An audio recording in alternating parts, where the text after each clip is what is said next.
boa noite, seja bem-vindo novamente, voltamos, 2023 está aqui, você está do outro lado e nós estamos preparadíssimos para começarmos novamente o nosso Chave do Enem. Para quem estava conosco ano passado, no primeiro ano, seja bem-vindo novamente, para quem chegou agora na nossa rede, está começando conosco já no segundo ano do ensino médio, seja bem-vindo, também um forte abraço para você e fique conosco. Vamos entender um pouquinho mais o que é Chave do Enem.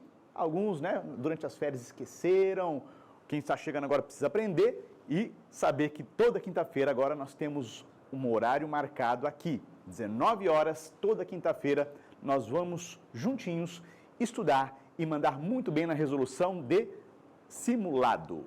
Professor simulado, sim, lá no seu CPB Prova é liberado uma semana antes um simulado diária. Hoje nós estamos aqui para resolver o primeiro simulado que foi lançado na semana passada, linguagens. A partir de hoje também já está disponível para vocês, lá no CPB Provas, o segundo simulado, que é de matemática. E semana que vem, nós vamos resolver aqui ao vivo, juntinho com você. Então fique esperto, porque isso vai te ajudar e muito na aprovação do vestibular e, é claro, durante este ano letivo, revendo os conteúdos lá da sua apostila. Sim, nós trabalhamos com os conteúdos que estão dentro da apostila, nesse caso, do segundo ano. Combinado, então? Vamos caminhar juntos em 2023. Se inscreva aqui no canal para não perder nenhum dos programas e você também pode acessar nosso conteúdo lá no Eclass. Você pode entrar na nossa aula ao vivo, na primeira tela do Eclass, lado esquerdo, tem lá Chave do Enem, é só selecionar live do segundo ano e também explorar no Eclass, tem as nossas aulas gravadas, nosso material disponibilizado para você estudar e mandar bem na prova do Enem e nos vestibulares que chegarão logo, logo, hein? Sem mais demoras, então, primeira semana, primeira noite, vamos com linguagens. E começamos com língua portuguesa. Pega o simulado, senta ali, pega o lápis, anota e participe conosco. Chamo então agora para começarmos ela. Professora Ângela, língua portuguesa é contigo.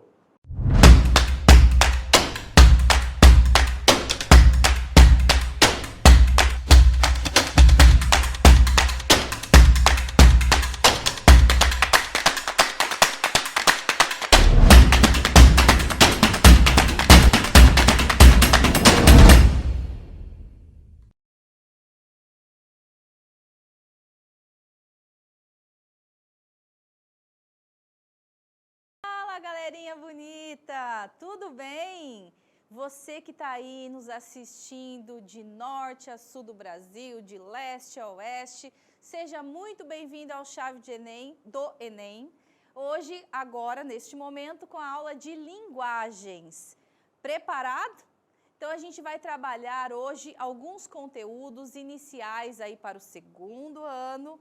Vamos relembrar algumas coisinhas referentes ao que vocês já estudaram do ano passado, porque afinal de contas nós estamos agora retornando ao nosso ritmo, tá bom? Então pega aí o seu material, acompanhe comigo e participe, tá bom? Então vamos para a nossa primeira questão.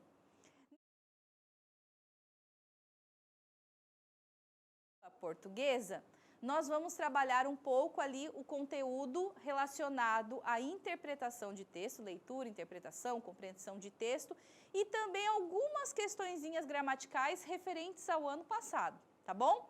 Então, na nossa primeira questão, nós vamos ver.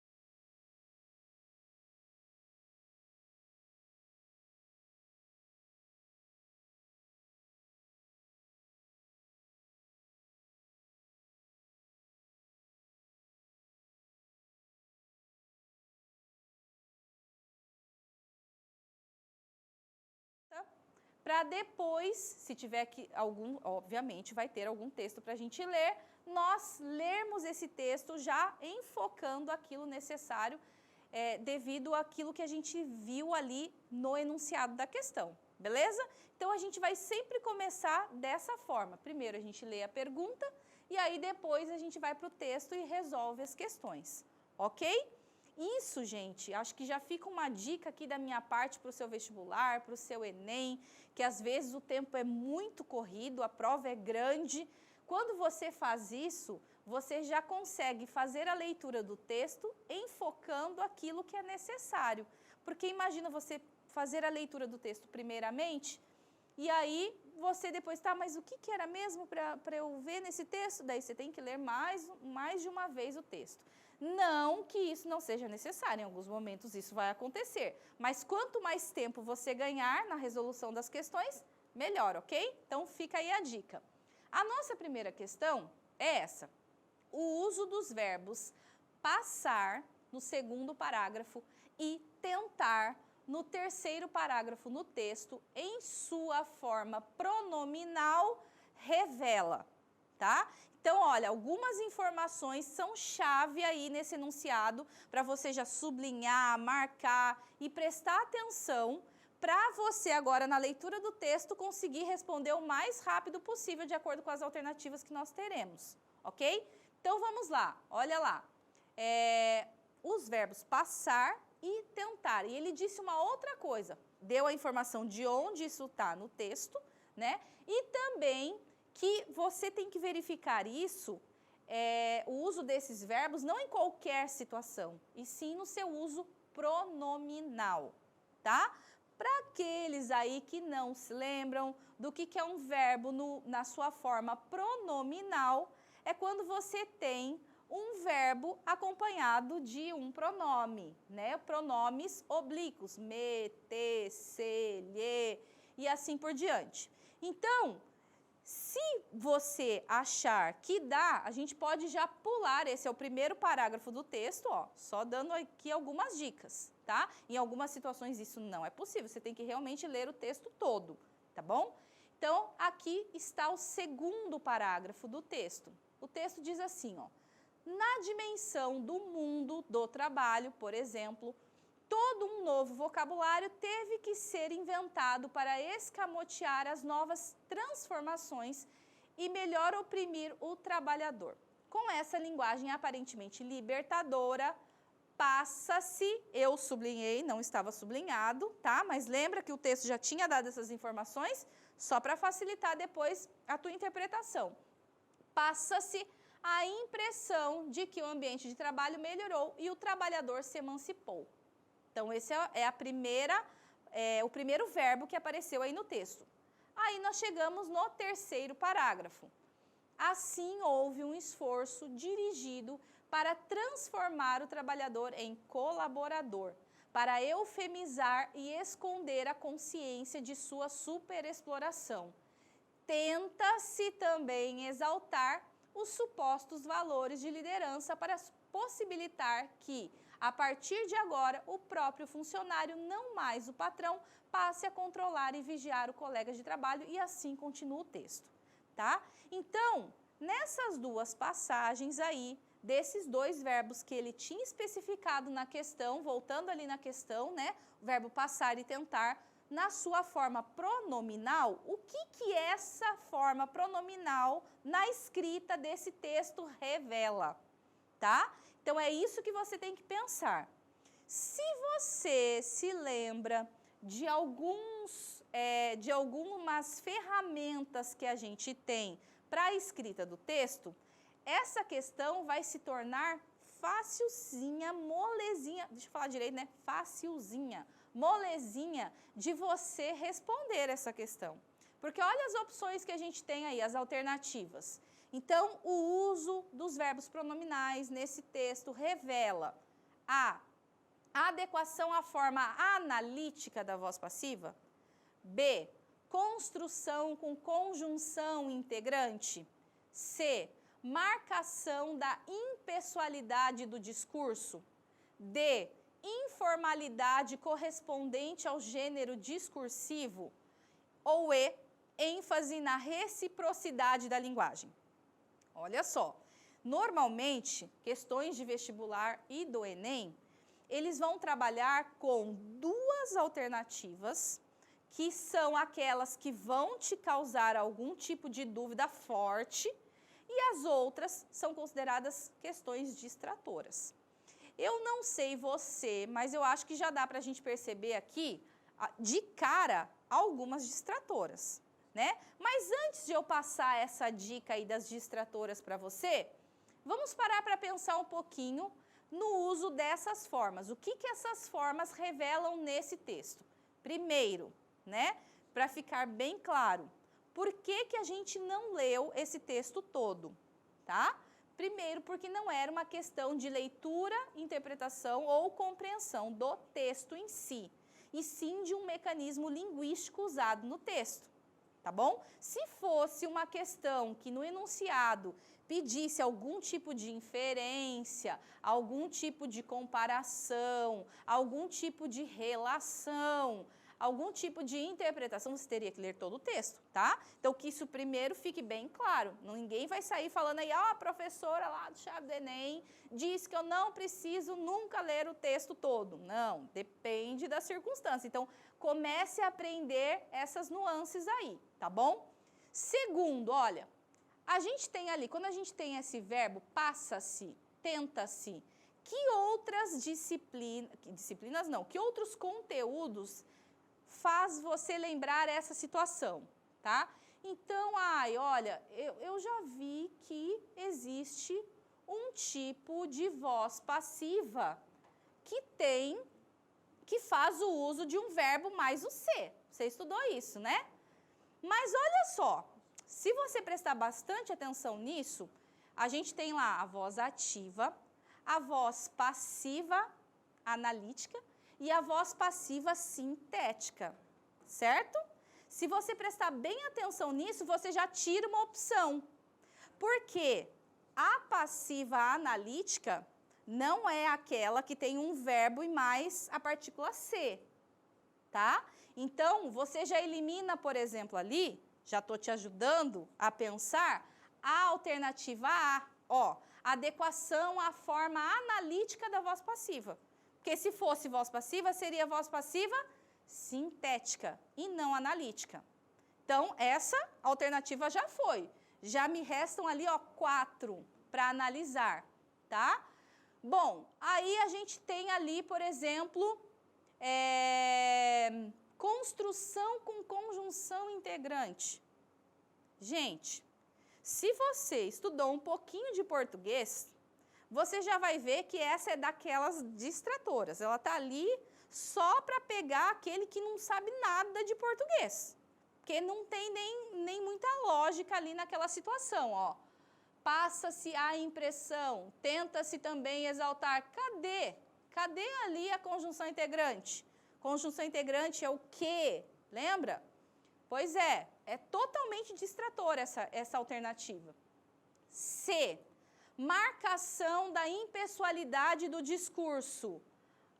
Olha, essa aqui talvez possa ser, professora, porque eu me lembro que em alguns tipos de textos, quando a gente precisa de expressar a nossa opinião, só que essa opinião ela não pode ser marcada, eu tenho várias ferramentas que eu posso usar a meu favor para alcançar esse objetivo, né? De se distanciar daquilo que está sendo dito. E uma das formas realmente é tornar aquilo impessoal. E a gente consegue fazer isso fazendo uso de um verbo mais um pronome. Então, será que essa é a alternativa correta? Ó, existe uma grande possibilidade, mas a gente precisa analisar as outras. Letra D. Informalidade correspondente ao gênero discursivo. Gente, você acha que quando a gente usa passa-se, tenta-se, isso traz uma ideia de informalidade? Quando você está no seu dia a dia conversando com seu colega, você usa essas expressões? Eu acho que essa também é daquelas distratoras assim, né? Só erra quem não estuda quase nada de língua portuguesa, tá? D. Não, essa é a D, desculpa. Agora E. ênfase na reciprocidade da linguagem. Essa aqui talvez possa confundir também alguém. Porque lembra que tem um tipo de voz passiva, reflexiva, que também tem o uso ali do se? Pois é, né? Eles se abraçaram. Se o aluno não entende muito bem o que seria essa reciprocidade e só lembra ali do se que é usado nessa situação da voz reflexiva, talvez ele confunda, né? Então, Pensando em tudo isso que eu falei, qual é a alternativa que você vai responder? Ou que você não, vai responder não, né? Porque você já fez o simulado. Que você respondeu. E aí? Tcharam! A resposta correta é a letra C. Tá, gente? Justamente por aquilo que eu falei. Quando a gente tem textos como este, ele não era um texto corriqueiro do dia a dia. Se você olhar ali, ó, é um texto que foi publicado na Estação Brasil, falando sobre como o racismo criou o Brasil. Se você observar ali os termos que são usados, o conteúdo relacionado, ele já tem uma linguagem de tentar convencer alguém, mas através dos argumentos, né? Não é um texto informal, né? Como seria ali a letra D, a opção D. E sim, quando a gente usa essas expressões, passa-se, tenta-se, é um recurso linguístico que a gente tem justamente para marcar a impessoalidade do discurso. Tá? Então, se você respondeu a letra C, você está de parabéns.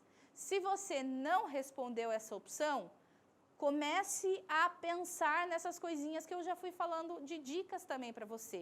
Normalmente vão ter duas questões, que são aquelas que vão te causar uma dúvida e outras que serão questões distratoras. Mas também para você perceber que elas são distratoras, além de conhecimento sobre o conteúdo, você precisa prestar atenção aos detalhes, tá bom? Então, continua aí junto comigo. Vamos agora para a segunda questão. E daqui a pouco eu quero ver se vocês estão participando mais. Questão 2. Indique, vamos sempre começar pela pergunta, não é assim que aparece no vestibular, nem no Enem, tá? Lembra disso. Indique a alternativa que descreve o processo de composição do neologismo roça-office, conforme empregado no título da reportagem, tá? Então, quais são as palavras-chave? Também é um outro exercício que você precisa fazer para qualquer tipo de questão de vestibular, tanto de linguagens, como das ciências humanas, como de ciências da natureza, quanto matemática e assim por diante. Preste atenção quais são as palavras-chave do enunciado, tá bom? Então, indique a alternativa que descreve o processo de composição do neologismo. Então, nessas duas palavrinhas ali, ó, composição, processo de composição e depois neologismo, isso tem que fazer você lembrar das aulas lá do primeiro ano, tá? Quando a gente forma palavras na nossa língua, a gente usa determinados processos, né? Então, o processo de composição é um deles, né? E aí existe, só relembrando, para dar uma ajudinha aí, existe a composição por aglutinação, que é quando você pega duas palavras de radicais distintos, forma uma nova com essas duas, mas quando sempre houver a perda de algum elemento de uma delas, tá? Tipo, deixa eu pensar, pernalta, tá? Pernalta vem de perna alta. Eu junto esses dois vocábulos e aí eu vou formar uma palavra com outro significado e eu perdi um dos elementos nessa composição. Então, esse é o processo. Será que eu falei o nome certo? Acho que eu confundi, troquei o aqui. Mas esse exemplo que eu dei é a composição por aglutinação. Acho que eu falei certo, sim. Agora, a composição por justaposição, ó a palavrinha, ó, justaposição. Então, é quando você junta dois radicais, você não perde nada de nenhuma das palavras, tipo guarda-roupa, tá? Beleza. Então, pensando nisso, qual é a alternativa que descreve o processo usado nessa expressão, utilizado nesse texto, no título dessa reportagem, ó, roça-office, dobra procura por imóveis no interior baiano durante a pandemia. E aí, embaixo tem uma informação importante, que às vezes a gente não lê as letrinhas pequenas e a gente erra a questão por isso, ó. Por que é importante? Ali, ele vai nos contextualizar do que estava acontecendo para que isso fosse publicado, ó. reflexão sobre vivência urbana tem causado um novo êxodo urbano. Conheça histórias e veja quando vale a pena se mudar, certo? Então, ele ainda dá mais uma informação, ó. Ao longo da pandemia da Covid-19, tornou-se cada vez mais recorrente o uso da expressão de língua inglesa home office, em tradução literal, escritório em casa, para se referir a trabalho à distância ou a teletrabalho, tá? Então, aí ele faz uma alusão ali ao tempo da pandemia com o uso da expressão home office, para você fazer essa comparação com roça office, tá? Só que, então vamos às nossas alternativas, tá? Ó, indique a alternativa que descreve o processo. Letra A, a substituição do vocábulo em inglês home por roça torna o uso desse estrangeirismo mais adequado à grafia do português? Será que, quando ele trocou home por roça, essa era a intenção naquele título ali, gente? Presta atenção, tá? Outra coisa, se é um estrangeirismo, para pensar, ele vai querer ficar adequado ao uso do português? B, né? Alternativa B, para você pensar. A justaposição de roça e office produz um efeito cômico pelo contraste entre os meios rural e urbano na formação do neologismo. O que é neologismo? Essa é outra palavra que você precisa prestar atenção. Uma palavra nova que não existia, tá? Cuidado para vocês não confundirem neologismo com estrangeirismo. Estrangeirismo é quando eu pego uma palavra que é de outra língua e uso na minha própria língua. Neologismo não, quando eu formo uma palavra nova. Então, quando eu digo roça office, né? Isso é um neologismo ou estrangeirismo? Tá? Vai pensando em tudo isso. Letra C, alternativa C. A justaposição de roça e do neologismo office baseia-se na similaridade fonético-fonológica entre os vocábulos home e roça. Gente, eles são parecidos foneticamente? Para pensar. Essa aqui, gente, é daquelas distratoras. Primeiro, por conta disso. E segundo, gente, se você prestar bastante atenção, né? E se você tiver também um pouco de conhecimento, office é um neologismo? Ali, o que está escrito é e do neologismo office. Mas office é um neologismo ou estrangeirismo? Tá? E a letra D, a aglutinação dos radicais roça e office adapta o neologismo aos imóveis brasileiros e produz o efeito de humor da manchete. Então, partir aí do seguinte pressuposto. Quando você usa roça office, no contexto em que ele foi usado, você tem que tipo de composição? Justaposição ou por aglutinação? Por aí, só pensando nisso, você deveria ficar com duas alternativas possíveis, tá? Que seria ali, por exemplo, a letra B ou a letra C, porque você não tem uma aglutinação, você não teve perda nessa junção dessas duas palavras. Então, você já elimina a letra D, tá? E a A, por aquilo que eu já tinha dito anteriormente. E se você foi esperto no que eu falei, você já tem a resposta certa também, porque tem uma delas que também, se você tiver atenção, você não vai assinalar. E aí? Que resposta você chegou? Eu espero, no fundo do meu coração, que você tenha chegado à resposta B, a alternativa B, tá? Porque é justamente isso que ocorre. Como eu disse, você poderia ficar em dúvida entre a B e a C, né? Só que a C também, se você fizer uma leitura com bastante atenção, você vai ver que tem partes dela que tem alguns problemas, que não correspondem àquilo que está correto, tá bom? Então, vamos à nossa terceira questão. No trecho destacado acima, observamos na fala da palestrante que a utilização do termo disso na sentença faz referência a alguma informação já apresentada no parágrafo reproduzido e que pode ser reconhecida em. Então, aqui eu destaquei só a partezinha, porque ela vem, inclusive, na questão logo, na verdade, abaixo não, acima, né? Só essa partezinha ali bem marcada. Mas isso está dentro de um texto. Se for necessário, você faz a leitura disso no texto, tá? Então, olha lá. O laudo de periculosidade é exemplo disso. Transpõe para a psicologia um discurso ideológico e atribui um tratamento diferente entre classes sociais. Esse termo aí, ó, o disso, pelo que a gente sabe, né, pelo uso dos pronomes isso, esse, dentro de um discurso, né, que é o que acontece aqui nesse texto, ó. Aqui nós temos o texto completo. Ele vai sempre retomar algo que já foi dito, tá? Ele está ali no finalzinho, ó. Vou passar só um pouquinho antes, ó, o laudo de periculosidade, é essa partezinha que foi destacada. Então, para você saber o laudo de periculosidade, deixa eu falar devagar essa palavra, é exemplo disso, você vai ter que ler um pouco antes, né? Para saber o que é esse disso que ele está se referindo.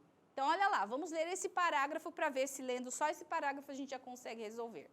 Para ela, as pessoas sofrem de falta de memória sobre sua própria adolescência.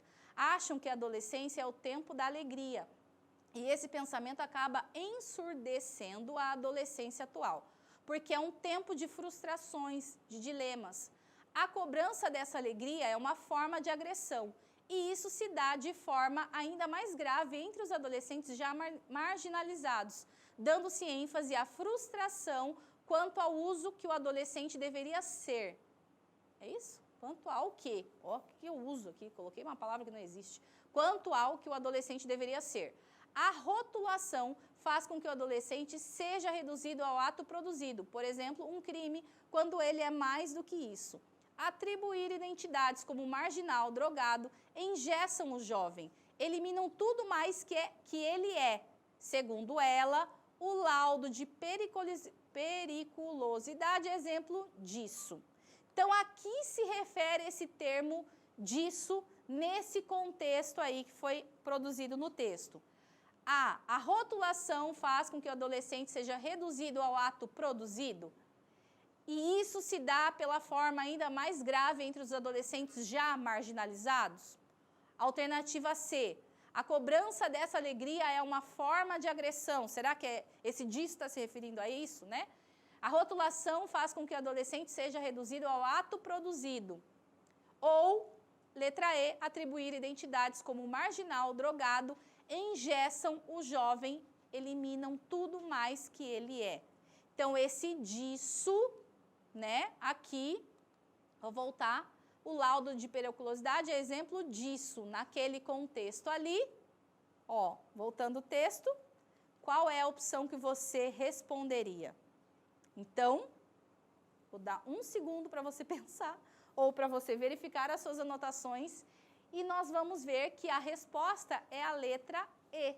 Atribuir identidades como marginal, drogado, engessam o jovem, eliminam tudo mais que ele é. É o que vem exatamente antes, ó. Não poderia ser algo que estivesse muito longe dessa forma que está sendo retomada por esse pronome aí, o disso, tá bom? Então, lembrem-se sempre disso.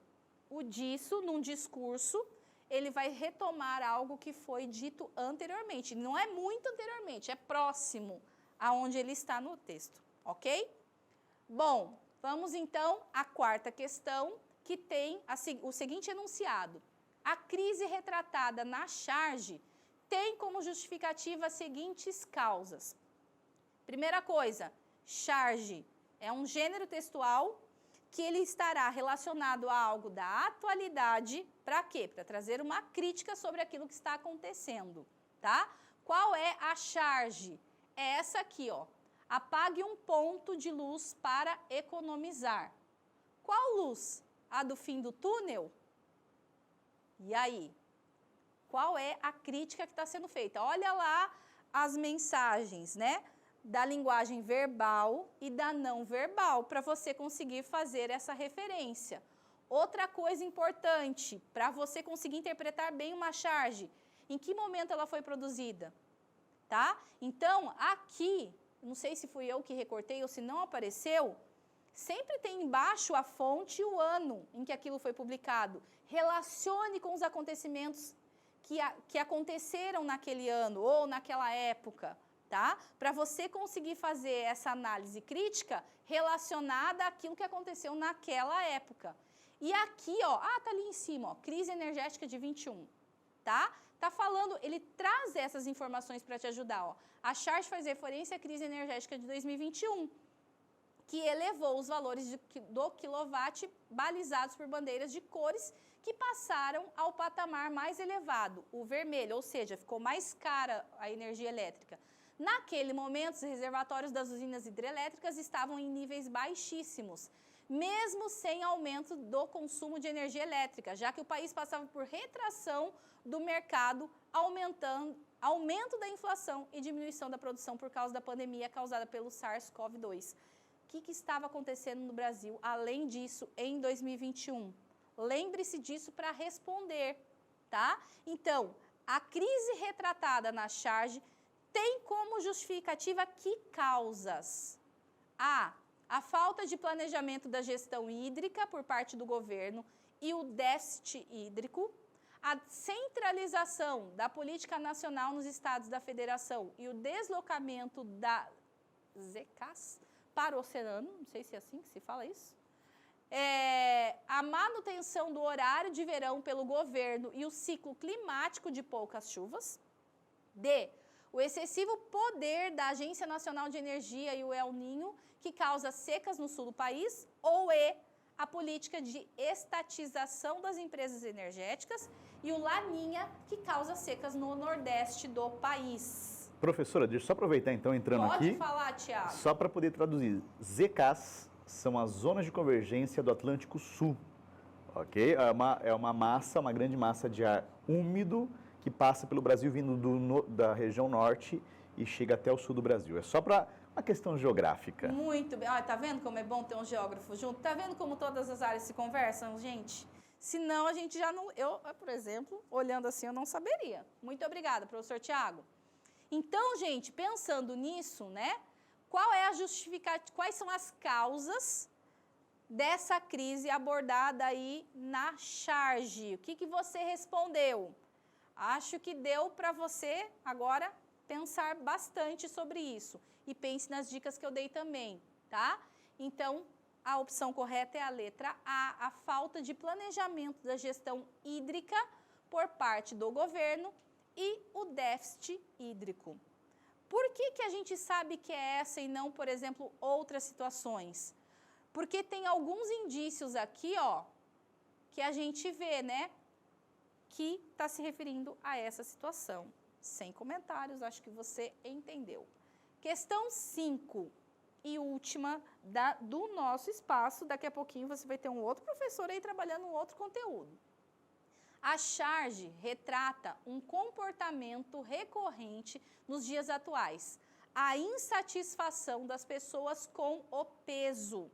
No entanto, ó, então ele vai ser contrário ao que acabou de dizer, ó. Do ponto de vista orgânico, o peso corporal se torna um problema à saúde quando? E olha a charge ali, né? Cuidado, não pise nisso. Por quê? Minha mãe pisa aí e começa a chorar. Então, essa charge, ela vai, olha lá, do ponto de vista orgânico, o peso corporal se torna um problema à saúde quando? Quando se torna um problema à saúde, a gente pensar nessa questão da insatisfação em relação ao peso, tá? Opção A, estimula a adesão à dieta. Gente, ó, lembra dos distratores, né? B, aumenta conforme a idade. Bom, tem até lógica, mas será que é isso que traz a insatisfação e se torna um problema à saúde? C, não vou falar muito, senão eu já vou dar a resposta. Expressa a inatividade da pessoa. Ó, o peso corporal se torna um problema à saúde quando expressa a inatividade da pessoa. É sobre isso que essa charge está trazendo para nós? Essa é a crítica que está sendo feita? Lembrando que charge é crítica, alguma coisa, né? D, provoca modificações na aparência? Óbvio que o excesso de peso provoca modificações, mas do ponto de vista orgânico, tá? O peso corporal se torna um problema quando modifica a aparência? Gente, né? Distratores. Ou opção E, acomete o funcionamento metabólico. Então, pensando em tudo isso, o que você respondeu aí? Acho que essa também ficou mais fácil, né? Teríamos ali, talvez, duas opções que você ficaria com um pouco mais de dúvida. As outras são questões alternativas distratoras, que não fazem muita lógica com o que a charge representa e com o que está sendo perguntado, né? O peso corporal, do ponto de vista orgânico, né? Se torna um problema quando, e a resposta é a alternativa E, quando acomete o funcionamento metabólico. Então, do ponto de vista orgânico, é um problema em relação a isso, tá? Do ponto de vista orgânico, o que tem a ver a adesão à dieta? Do ponto de vista orgânico, o que tem a ver o aumento conforme a idade? Até tem um pouco de relação, mas não era isso que estava sendo criticado ali, né?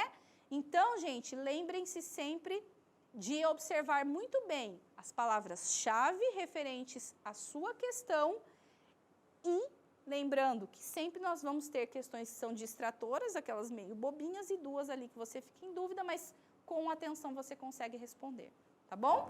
Espero ter te ajudado. Professor Tiago? Professora, só então, para nós fecharmos aqui, em interpretação de textos pode cair questões interdisciplinares? Com certeza. Acho que nós observamos isso, né? Com certeza. Então pode aparecer questões onde o aluno ele vai ter que entender um pouquinho de outros conteúdos, mas a leitura é que vai realmente orientar a resposta. Essa é a dica para nós trabalharmos e fecharmos essa primeira aula? Essa é a dica para nós fecharmos essa aula. Então, gente, não despreze nenhum tipo de conhecimento. Lembra que, por exemplo, a gente acabou de ver aqui com o professor Tiago uma parte de geografia que auxiliaria na resposta da questão. É claro que tem leitura e interpretação também, mas uma coisa vai contribuindo para que você responda corretamente. Em outros momentos, lembrar, bom, a charge foi produzida em que época, o que estava acontecendo, isso é o quê? História, tá? Tudo, gente, está interligado. Então, bom estudo para vocês e até mais.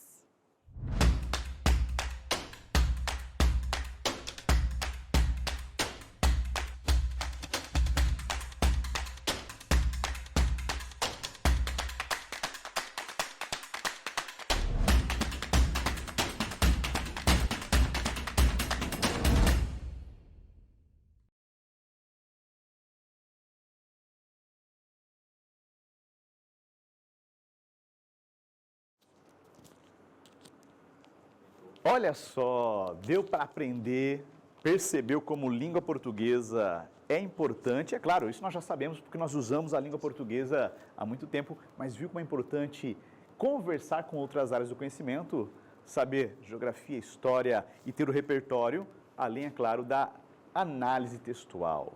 Bom, respondemos então a primeira parte lá do nosso simulado. Você que chegou agora, lembrando, toda semana abre um simulado no seu CPB, em qualquer lugar que você estiver do Brasil, você vai receber um simulado com as questões que nós estamos resolvendo aqui. Não viu ainda? Vai lá no seu CPB e dê uma olhadinha, tente resolver, ok? Bom, vamos para a segunda parte da nossa aula desta noite. Começamos com língua portuguesa, vamos para literatura. E para nós termos a nossa maravilhosa aula de literatura, eu chamo aqui nosso querido professor Michel. Professor, é contigo?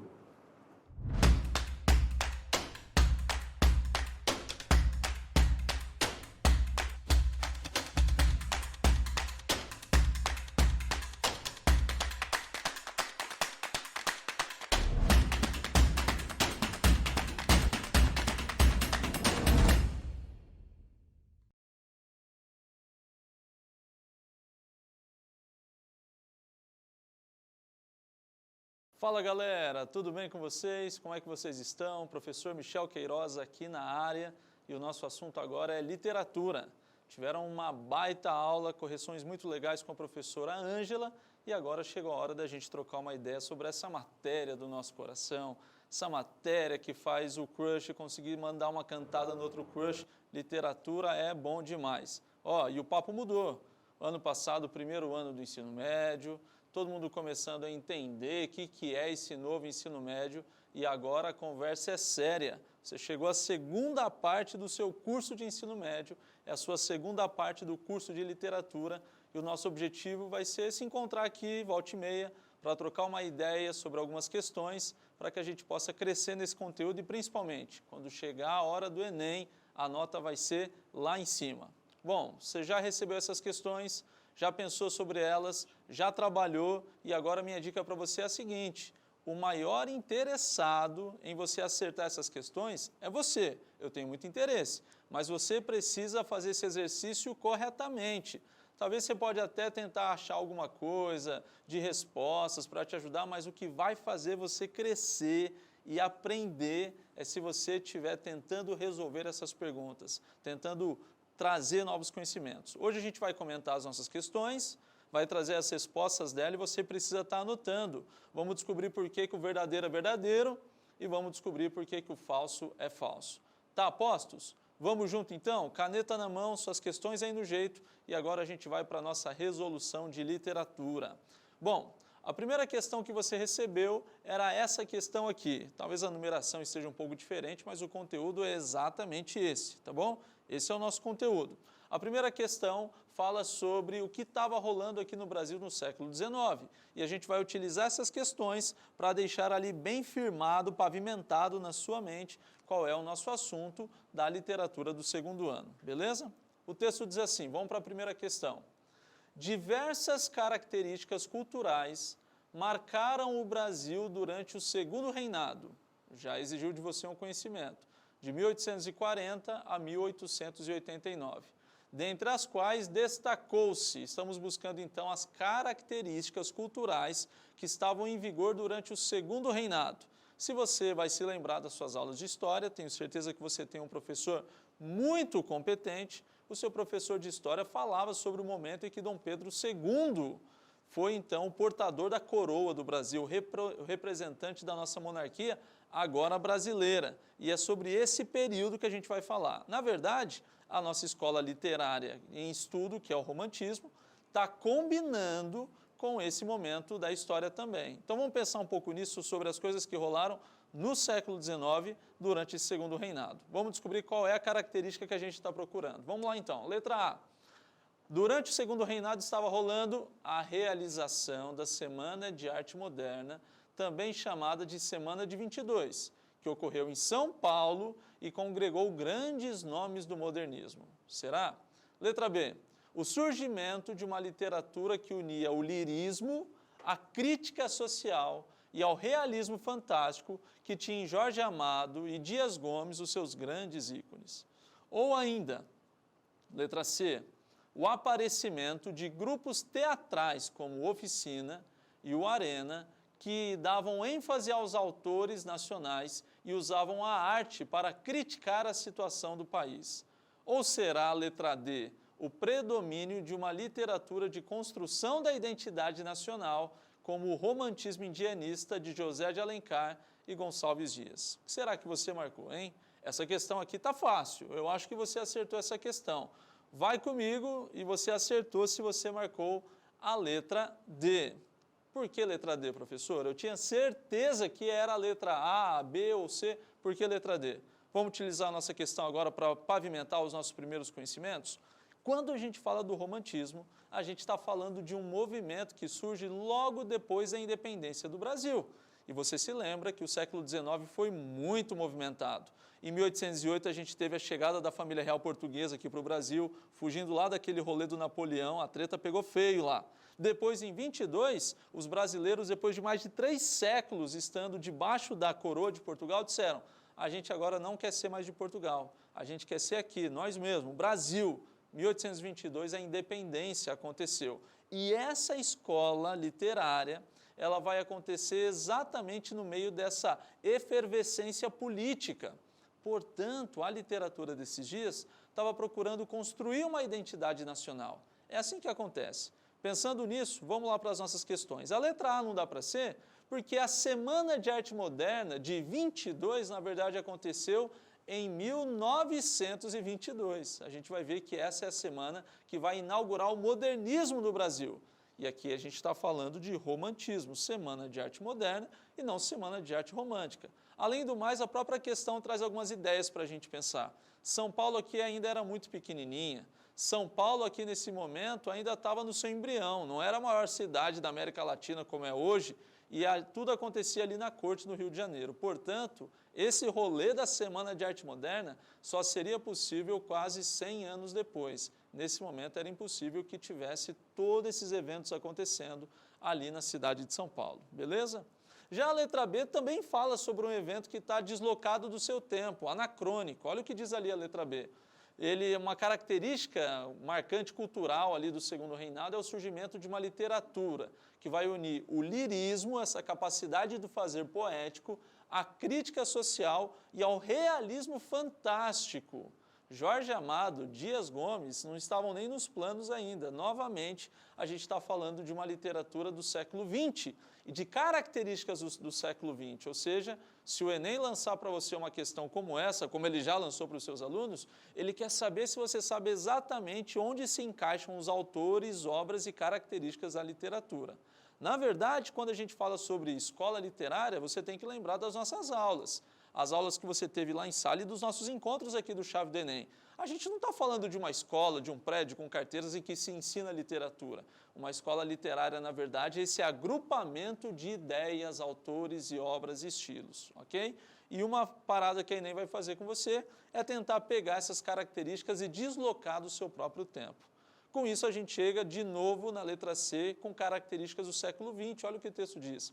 O aparecimento de grupos teatrais como Oficina e o Arena, movimentos de teatro lá da segunda metade do século XX, 1958, por exemplo, que davam ênfase aos autores nacionais. A gente ainda não estava tendo a possibilidade de ter grupos teatrais como Oficina e o Arena. E, por último, nomes conhecidos para o romantismo na letra D. O predomínio de uma literatura de construção da identidade nacional, lembra? Acabou de acontecer a independência do Brasil e agora a arte, assim como a literatura, vai estar a serviço da construção dessa nova ideia do que é o Brasil. Não mais atrelado aos valores portugueses, mas atrelados à sua própria brasilidade. É o momento da gente dizer para o mundo todo o que é o Brasil. A gente vai usar ideais, na verdade, para falar isso, mas é uma hora de fazer uma literatura desprendida de Portugal. E aí a gente tem na figura do índio um grande potencial de explicar o que é o Brasil. Por isso existe o romantismo indianista, ou a literatura indianista, ou o romance indianista. E a gente tem o nome do José de Alencar como um grande escritor da prosa romântica, e a gente tem o Gonçalves Dias como um grande poeta. Fechou? Entendeu tudo? Só com essa questão aqui a gente já conseguiu definir nomes, ideias que envolvem a cultura do romantismo. Então hoje a gente está falando sobre o romantismo, sobre esse movimento literal do século XIX. Vamos para a próxima pergunta? Vamos ver se você se deu bem também na próxima pergunta. Aqui a gente vai falar um pouquinho sobre escolas literárias diferentes, algumas escolas literárias, inclusive, que você já estudou no ano passado e algumas que você ainda terá a oportunidade de ver. Professor, eu ainda não tinha visto essa escola literária e agora a pergunta me exigiu isso. Lembre-se, a gente está te treinando para o Enem, que vai acontecer só no próximo ano. E quando você chegar na prova do Enem, você já vai ter passado por todo esse circuito do ensino médio. E agora é importante que, por meio dessas questões, você vai estabelecendo e colocando cada informação dentro da sua caixinha correta. Vamos então descobrir algumas características das escolas literárias e descobrir onde elas se encaixam. Beleza? Vamos que vamos então. Leia as considerações abaixo sobre as escolas literárias. Primeira escola literária com suas características. Ela rompeu radicalmente com o neoclassicismo, também denominado arcadismo na literatura. Então existiu o classicismo, depois o neoclassicismo, que também ganha o nome de arcadismo. Logo não pode ser o arcadismo, tá bom? Divide-se em 3 gerações, o nacionalismo ou indianismo, o byronismo, ou mal do século, e a geração condoreira, lembra o condor ou côndor, aquela ave que voa lá alto, assim como seus objetivos de denunciar a escravidão, ou humanista ainda. De qual escola será que a gente está falando, hein? Segunda escola literária com suas características. Essa aqui, inspirados pelos ideais iluministas de racionalismo e objetividade, buscavam a criação de obras harmônicas, equilibradas, ditadas por padrões de beleza proveniente da arte grega. Nomes importantes, Tomás Antônio Gonzaga e Cláudio Manuel da Costa são filiados a essa escola. De qual escola será que a gente está falando, hein? 3, mais uma escola literária para você. Teve como marco inicial a Semana de Arte Moderna, em 1922, momento marcado pela efervescência de novas ideias e modelos. Tradicionalmente, é dividido em 3 fases. A primeira fase, que é a heróica, a segunda fase, que é a de 30, e a terceira fase, que é a de 45. Nomes como Vinícius de Moraes, Mário de Andrade estão entre os principais autores da escola. Falamos sobre ela na questão anterior, hein? Acho que você está ligado. E ainda, uma quarta escola literária. Trata-se de um movimento que é uma reação estética aos valores do romantismo. Uma reação ao romantismo. Busca registrar cenas comuns de pessoas anônimas, primando pela verossimilhança, ou seja, aspectos que estão presentes na escrita, na obra, na arte, mas que fazem pacto com a realidade, que tem sentido na realidade também. É uma ficção parecida com a realidade. Para essa escola literária, o olhar para o homem, para a sociedade, não deveria ser idealizado. Ele deveria ser duro, realista. E aí? Se você escrever aí do lado da sua pergunta, qual é a escola literária? Qual resposta nós chegamos? 1, 2, 3 e 4. Precisamos descobrir onde estão embaralhadas essas escolas. As opções que a gente tem é o arcadismo, o romantismo, o modernismo e o realismo. E agora você precisa me dizer qual dessas ordens aqui está correta, respectiva em relação às características que a gente viu. A, B, C, D ou E. O que você marcou? Vamos lá então? Parabéns para você que colocou a letra B. Vamos descobrir então os nomes exatamente, sem precisar ler tudo de novo, mas a gente vai conseguir identificar. A primeira característica era ali do romantismo. Ela fala sobre, primeiro, um rompimento radical com o arcadismo. Lembra da sequência das escolas literárias aqui do Brasil? Até agora a gente viu o quentismo, o barroco, o arcadismo e estamos entrando no romantismo. Cada escola literária surge porque ela não pertence à anterior, porque as suas características são diferentes. Logo, a gente precisa entender esse movimento de tradição e ruptura, ok? Para se surgir um novo estilo de arte, ele vai surgir contra, em oposição a algum estilo que já existe, até o momento que ele vai se tornar o modelo de se fazer a literatura. Logo, ele vai se tornar uma tradição e depois dele uma nova ruptura vai surgir. Um novo movimento contrário a esse que também se tornará tradição e será rompido por outro e por aí vai. Tradição e ruptura. Tradição e ruptura. Então, o romantismo, por essa questão, dá para a gente entender que ele veio depois do arcadismo e ele se divide em 3 gerações diferentes. A nacional ou indianista, a baironista ou do mal do século e a condoreira ou humanista. Cada uma dessas vai perseguir algumas coisas que estão acontecendo na cultura ali e na política durante o século XIX. A terceira geração, por exemplo, ela já está bem perto do realismo e ela já está bem perto de movimentos importantes que aconteceram na década de 80 do século XIX, ou seja, em 1888 e 1889, a gente tem a abolição da escravatura e a proclamação da nossa república. Logo, a literatura ainda do romantismo, nessa fase final, vai estar lutando para que acontecesse o fim da escravidão também e por uma literatura, assim como um país, que fosse muito mais livre, longe de uma coroa, mas dentro dos ideais republicanos. Então perceba que a própria literatura, ela segue uma lógica social e ela segue também um reflexo do fazer político, do que está rolando na sociedade, tá bom? É por isso, então, que a primeira é o romantismo. A segunda ali está dizendo que é o arcadismo, e aí você lembra dessas características. Uma literatura que vem baseada nos ideais iluministas e que vai procurar lá na arte grega quais são os padrões de beleza, de verdade, de belo, certo? E os nomes do Tomás Antônio Gonzaga e do Cláudio Manuel da Costa são os 2 maiores nomes dessa literatura chamada, ao mesmo tempo, de neoclassicismo ou de arcadismo, ok? Bom, a nossa terceira opção era o modernismo. A gente já falou bastante sobre ele na questão passada. É importante que você se lembre que ele vem só no século XX e ele vai falar sobre um outro aspecto diferente. Ali estão algumas informações importantes sobre o modernismo. E aí a gente tem a opção número 4, que era do realismo. O realismo é importante para a gente, galera. Por quê? É a escola literária que virá logo depois do que a gente chama de romantismo. Ali vai vir um conjunto de escolas literárias acontecendo ao mesmo tempo, o realismo, o naturalismo, o parnasianismo, mas todas elas de alguma forma vão se opor aos ideais românticos. Então a gente percebe ali que existe uma reação ao tipo de estética do romantismo. E essa estética a qual o realismo está se opondo é a estética do ideal. Dentro da escola do romantismo, você sempre vai prezar pelos valores do idealismo, de como as coisas deveriam ser. A mulher romântica, ou a mulher do romantismo, é uma mulher ideal. A figura indígena do romantismo é uma figura mitológica, heróica, que por vezes se parece com algum cavaleiro medieval lá da Europa e por vezes se parece com um tipo de divindade ainda. Quando se fala desses aspectos, inclusive da pátria, sempre se fala por meio de figuras idealistas. Está comigo? Está aprendendo bastante coisa? Está interessado comigo? Não deu uma cochilada ainda não, né? Se precisar aí, ó, bate uma água no rosto, dá 3 pulinhos aí do lado da sua cama, para que a gente possa ir juntos até o final. Vamos para a próxima questão? Questão número 3. E agora eu vou trazer para você um excerto de um texto romântico, porque mais do que a gente ficar falando sobre o romantismo, é importante que você saiba na prática. Um detalhe para você, hein? Ô professor, eu sou meio ogro aí e eu não gosto de ler romance não, eu gosto de umas paradas mais violentas, sabe? Romance, meu amigo, não fala sobre livro de amor.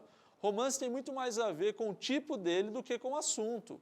Um romance nada mais é do que uma categoria da literatura. Assim como a gente tem o conto, a crônica, a gente tem o romance, que ele é determinado pela estrutura, pela quantidade de páginas, pela capitulação, pelo desenvolvimento da história. Então dá para ter romance de amor, mas dá para ter romance de ficção científica, romance de terror, de suspense, de aventura e tudo mais, beleza? Esse aqui é um romance que vai falar de uma história de amor, mas o pano de fundo vai valorizar o imaginário indígena aqui do Brasil. Vamos que vamos? O texto a seguir é um excerto da obra Iracema, do escritor do romantismo brasileiro, José de Alencar. Iracema saiu do banho.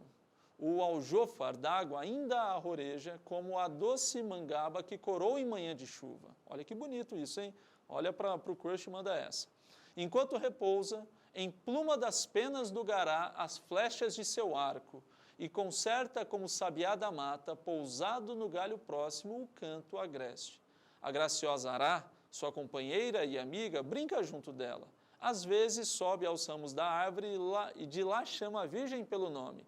Outras remexe o uru de palha matizada, onde traz a selvagem seus perfumes, os alvos fios do crautá, as agulhas da juçara com que tece a renda e as tintas de que matiza o algodão.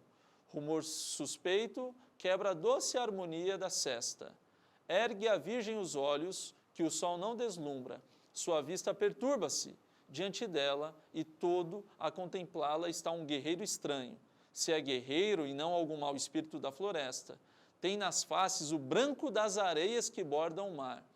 Nos olhos o azul triste das águas profundas. Ignotas armas e tecidos ignotos cobrem-lhe o corpo. Esse é um encontro muito bonito e com uma certa estranheza de uma mulher índia encontrando um português, encontrando um europeu, que tem a pele diferente da dela, a cor dos olhos diferente dos seus olhos e veste também roupas por cima da sua pele. Essa é uma cena muito bonita dessa obra Iracema de José de Alencar. Vamos pensar um pouquinho sobre ela? Considerando esse excerto da obra e o contexto de toda a narrativa, assim como as características do romantismo, que nós estamos vendo aqui, você na sala de aula também, analise as assertivas e assinale a alternativa correta. Então vamos descobrir como é que funciona esse nosso rolê aqui para a gente, tá bom? Vamos lá, número 1. Iracema é uma obra romântica, exercendo, portanto, a função de literatura crítica, denunciando a desumanidade e o apagamento cultural dos nativos implicados no processo de colonização. 2. A representação da natureza no contexto do romantismo ocorre de maneira idealizada, ressaltando as belezas do Brasil, o que indica a presença de um nacionalismo ufanista na obra. Esse ufanismo seria um hiperlouvor, tá? 3º, o protagonismo feminino verificado em Iracema visa a representação da mulher como uma figura emancipada, livre, dona do seu destino, surgindo heroínas independentes do poder masculino. 4. A linguagem é um aspecto fundamental no romantismo, de modo que, embora o texto de Iracema seja em prosa, é um parágrafo que a gente leu, observam-se marcas líricas do poema, com aguçado tom poético na construção da narrativa. E 5. Em Iracema, o colono surge como herói da narrativa, sendo o par romântico da nativa, reforçando o discurso de harmonia entre os colonos e os indígenas. E aí? Você já conseguiu identificar? Olha as opções que nós temos aqui para assinalar. Ou você tem a opção de que a 2 e a 5 estão corretas, ou 2, 4 e 5 estão corretas, ou 3 e 5 estão incorretas, ou apenas 1 está incorreta. E aí, qual dessas respostas aqui vai ser a resposta que nos interessa, ok? Bom, se a gente voltar para cá, a gente vai perceber que existem algumas questões que são absurdas e dá para a gente descartar essas opções, né? Parabéns para você que marcou essa questão, letra B, e agora a gente vai juntos ver o motivo pelo qual apenas a 2, a 4 e a 5 estão corretas. Precisamos pensar, então, por que a questão 1 e a questão 3 têm problemas. Vamos lá, então. A questão 1 diz assim, que Iracema é uma obra romântica, exercendo, portanto, já está definido, a função de literatura crítica. Paramos por aqui. Ser uma obra romântica não é uma necessidade para que se exerça um aspecto crítico, denunciando a desumanidade e o apagamento cultural dos nativos. Muito pelo contrário.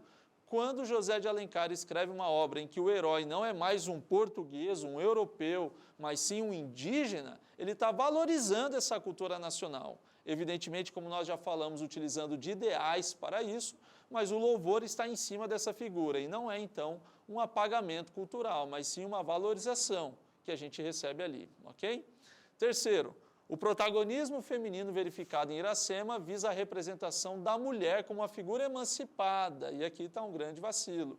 Ainda no romantismo, a gente tem uma dificuldade de imaginar a mulher como uma figura emancipada.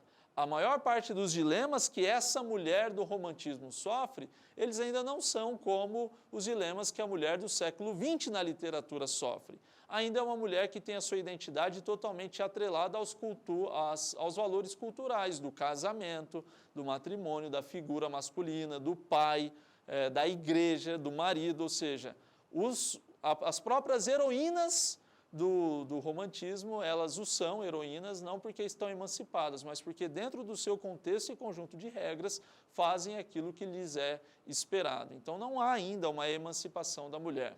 Não temos problema com as outras questões, nem 2, nem 4, nem 5, e aqui está então a nossa resposta, a letra B. Estão corretas 2, 4 e 5. Acertou essa? Será que ficou alguma coisa de lado? Será que você tinha pescado alguma coisa errado? Esse é o momento da gente aprender e treinar, ok? Vamos para mais uma? Essa aqui agora é a nossa 4ª questão. Será que é isso, produção? Nossa 4ª questão nós teremos?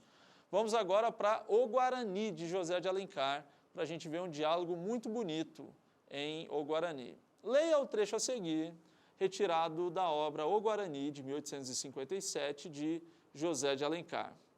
Quando Ceci acha bonita uma flor, Peri não vai buscar? Perguntou o índio. Vai sim. Quando Ceci ouve cantar o sofrer, Peri não vai procurar? Que tem isso? Pois Ceci desejou ver uma onça, Peri a foi buscar.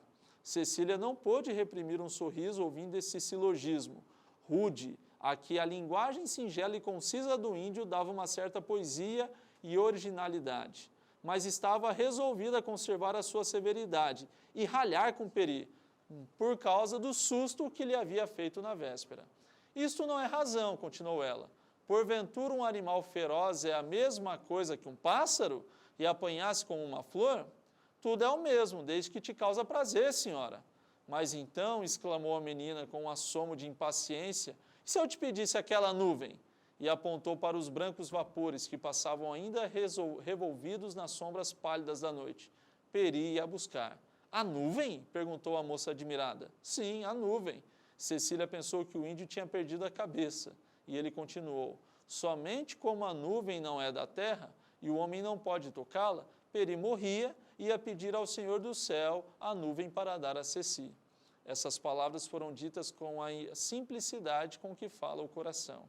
A menina, que um momento duvidara da razão de Peri, compreendeu toda a sublime abnegação, toda a delicadeza de sentimento dessa alma inculta.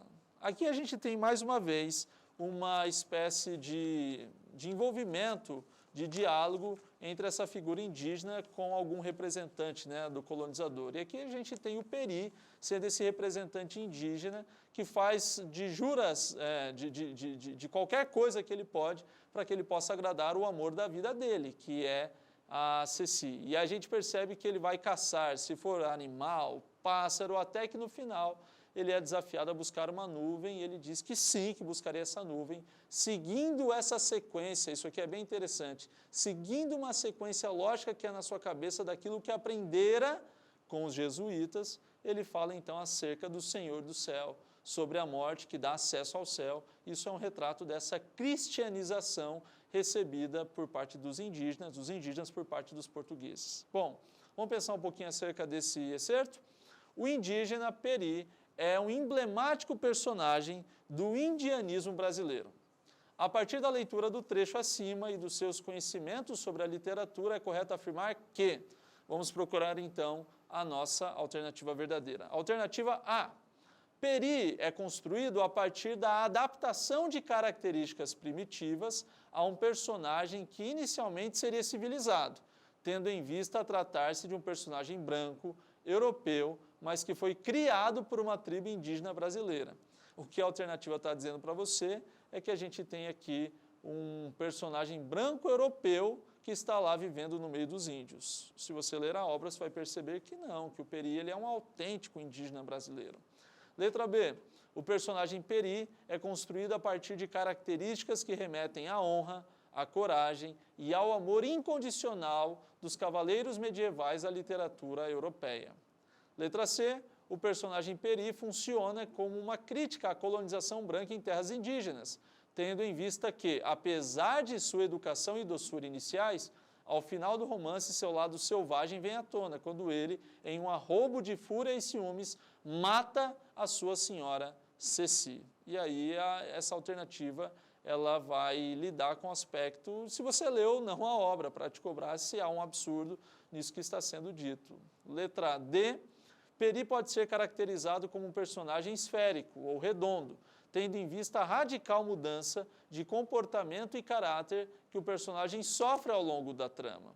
E letra E, o casal Peri e Ceci é um exemplo do erotismo da literatura naturalista brasileira, principalmente pelas cenas em que se relatam seus secretos encontros amorosos.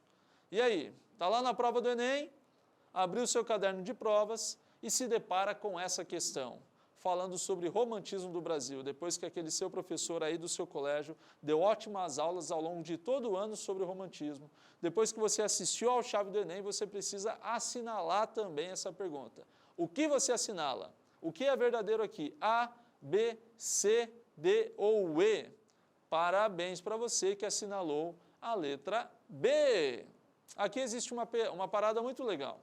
O personagem Peri é construído a partir de características que remetem à honra, à coragem e ao amor incondicional dos cavaleiros medievais da literatura europeia. O romantismo ele não surge aqui no Brasil, e nós temos o romantismo brasileiro, que é uma versão nacionalista desse modelo de se fazer literário. E lá na Europa, o personagem principal do romantismo não era o índio, como você sabe bem. O personagem principal das histórias de bravura, heroísmo e amor, dentro dessa literatura romântica original ou europeia, era o cavaleiro medieval. Os nossos autores brasileiros que escrevem o romantismo brasileiro têm como padrão o romantismo europeu. E na hora de se fazer essa literatura nacional, é uma versão brasileira Herbert Richards. Ou seja, Esse nosso peri, o indígena, ele se parece, na verdade, os seus valores de honra, moral, abnegação, com os valores que são retratados pela história dos nossos cavaleiros medievais. Então, sim, essa é a representação nacional do que seria um cavaleiro medieval. Como nós não temos um cavaleiro medieval, é como se os personagens do romantismo brasileiro perguntassem: quem poderia assumir o lugar do cavaleiro medieval? E a resposta seria: o nosso índio, o maior exemplar da nossa cultura nacional. Vamos para a última pergunta? Vamos lá para finalizar bem essa nossa parte do encontro, para depois você ter mais uma aula muito legal. Diz assim a nossa última pergunta. Aqui nós temos alguns exemplares, eu tenho certeza que lá no seu material, na sua apostila, eles estavam mais fáceis, né, para serem visualizados, essas figuras e tudo mais. O romantismo não é só um período literário, ele também é um movimento que abarca as artes plásticas como um todo. Ou seja, quando a gente fala de romantismo, a gente fala de livro, mas a gente fala também de escultura, a gente fala também de pintura, a gente fala de música, a gente está falando de várias coisas que giram em torno dessa ideia do ideal romântico. Assim, analise as imagens a seguir.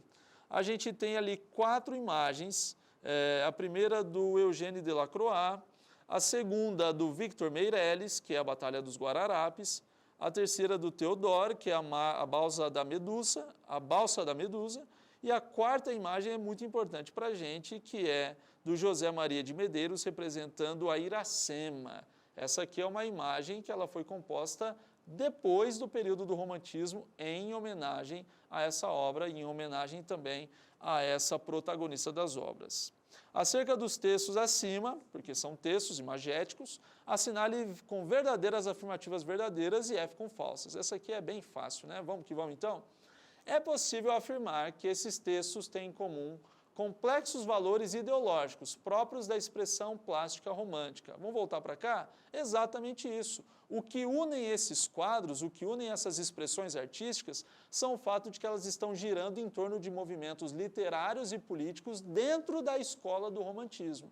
Aqui existem imagens que vão representar obras românticas, e aqui existem imagens que vão representar conflitos reais que existiram no Brasil, na Europa, durante o movimento do romantismo. Okay? Então, sim, verdadeiro, é possível afirmar que esses textos têm em comum os valores ideológicos complexos que são próprios dessa expressão plástica romântica. Segunda alternativa, a imagem 1, essa imagem que nós estamos falando, do Eugène Delacroix, expressa uma das temáticas do romantismo, isto é, a liberdade contra a tirania. E se você, na hora de fazer a sua pergunta, teve interesse de pesquisar mais sobre essa imagem, essa é a representação exatamente disso. Da Grécia sobre as ruínas, nós temos aqui essa representação de algo simbolizando a liberdade. As temáticas do romantismo sempre são uma abertura da liberdade contra a tirania. Verdadeira também.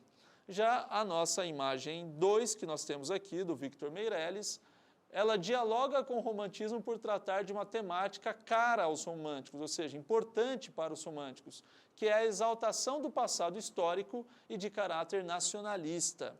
Uma das identidades do romantismo no Brasil é essa literatura histórica, ou seja, os romances serão históricos, tratarão de eventos do passado como um pano de fundo para essas histórias ficcionais. Isso é muito comum dentro do romantismo, você colocar esses eventos que aconteceram na história, sejam eles guerras, invasões, fome, seca, para que eles sejam marcadores reais, trazendo verossimilhança para dentro da sua obra romântica. Sim, verdadeiro também. A imagem 3 expressa de forma dramática a tragédia de um naufrágio. Nessa obra é possível identificar uma das características do romantismo, a hipervalorização dos sentimentos, tanto as do mundo físico, natural, como as emoções pessoais. Se você olhar com bastante cautela e bastante cuidado, você vai perceber os detalhes dessa obra e você encontra ela ampliada ali na internet para que você veja as feições, os retratos de sofrimento, a maneira como os corpos se expressam ali, exatamente trazendo esse sentimento de hipervalorização dos sentimentos humanos. Verdadeiro, verdadeiro, verdadeiro, verdadeiro. Vamos para a última. A imagem 4 dialoga com a obra de José de Alencar. Olha que legal, Uruguai, cuja protagonista é Iracema. Aqui uma pegadinha clássica para você. Bom, nós temos ali a pintura de Iracema. Mas a Iracema é uma personagem de uma obra chamada Iracema. E o Uruguai é uma obra, na verdade, de Basílio da Gama, e ele, de alguma forma, quis confundir essas informações em sua cabeça para que você pudesse bombar no Enem, o que não vai acontecer, hein? Logo, o resultado das nossas questões, qual é?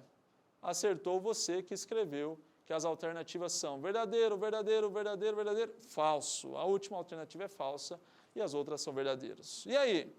Deu para aprender um pouquinho? Deu para gabaritar essas questões? Estamos um pouco mais preparados para o Enem? Foi muito legal estar com vocês nessa oportunidade. Em breve a gente se vê para mais um encontro para a gente debater mais algumas perguntas sobre o romantismo. Tchau, um abraço!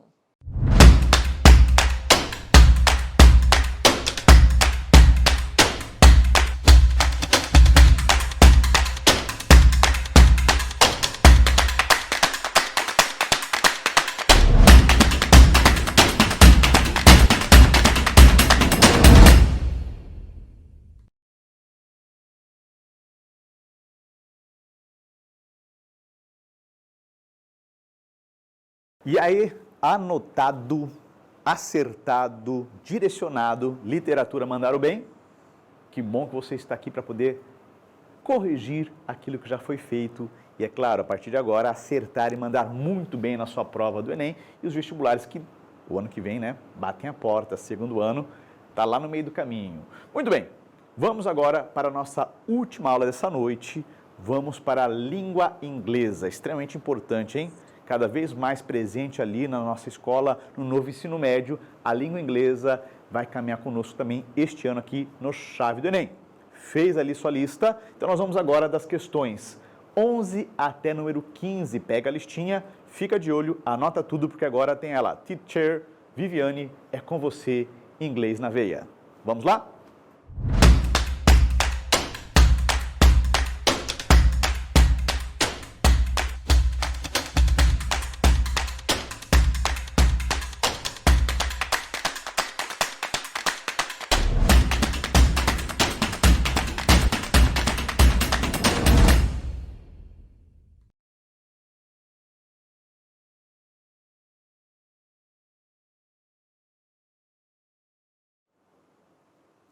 Hello, everybody.